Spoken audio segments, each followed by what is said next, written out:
in the room. Everything started in Paris, when he met an interesting, weird and strange character called August Dub. They met twice in different bookstores, and soon they began talking. But then he started to notice a special reasoning power that Dupin had. He was able to see into the minds of the people and their thoughts. One dark morning in the newspaper, it appeared a terrible crime.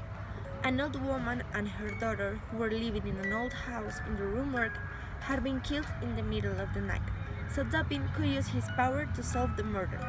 There were a lot of testimonies. Several neighbors thought heard Englishmen, Frenchmen, Italian men, among others. The room was found in the wildest possible order. Broken chairs, tables were lying all around the room, and there was no one there, or so it seemed. Above the fireplace, they found the body of the daughter.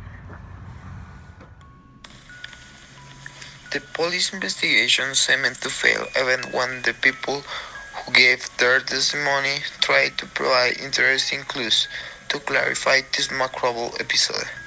However, it was not very helpful, since there was no trace of the murder. There were not any fingerprints, not in the bodies, not even at the crime scene. So they had to take drastic measures, given that this was one of the greatest murders in the story.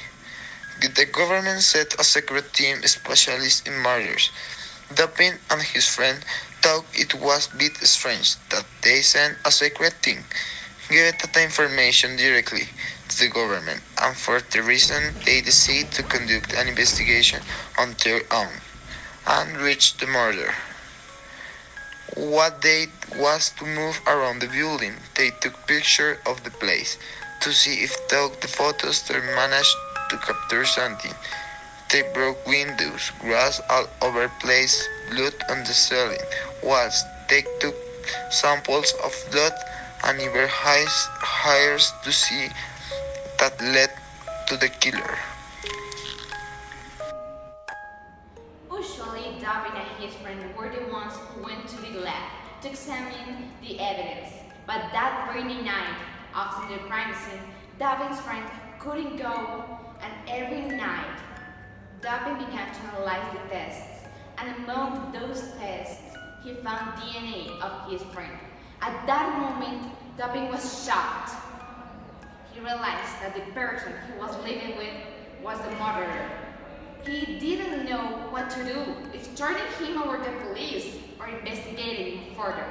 So Dupin calmed down, and he went to the house where his friend was.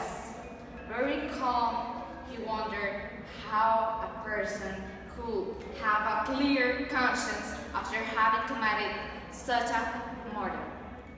Dupin continued to act in the most natural way. He tried to get information to his friend, and he asked him things like where he was on the night of the murder, and his friend told him he was at home.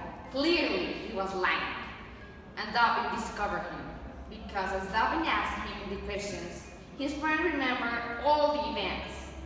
That night, he had a meeting with the lady and her daughter, because they had confidential information that he needed, and they refused to reveal. He despaired in such a way that he killed them. In the most atrocious and cruel way, he killed them. And that atrocious events and visions came to Dupin because of his power, and he felt how he had killing them.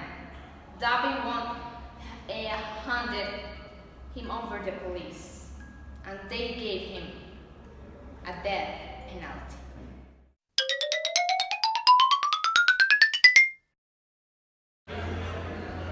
I'm going to explain our story, the murders. Or so it seemed. Above the fireplace, they found the body of the daughter. The body was still warm,